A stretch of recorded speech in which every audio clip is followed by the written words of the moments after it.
where several lakhs of both countrymen and people from foreign lands every day disembark to come into the city of their love.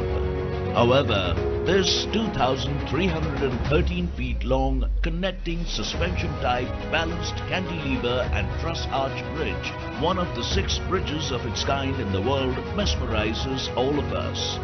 Designed by Triton and after the new Howrah Bridge Act was amended in 1935, this bridge was constructed by Braithwaite, Byrne and Joseph Construction and was made open for people on February 3, 1943.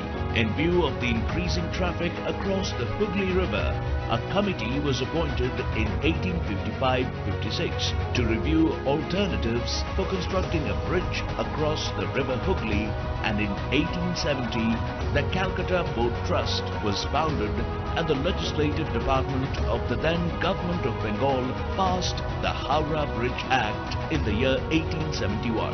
Eventually, a contract was signed with Sir Bradford Leslie to construct a pontoon bridge.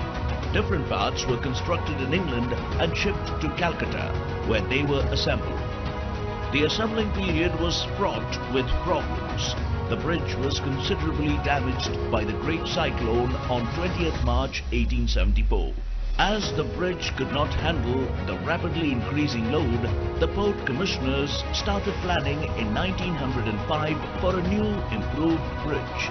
And thus comes the Howrah Bridge, a bridge that does not have nuts and bolts, but was formed by riveting the whole structure. It consumed 26,500 tons of steel, out of which 23,000 tons of high tensile alloy steel, and the Kolkata Port Trust is vested with the maintenance of the bridge.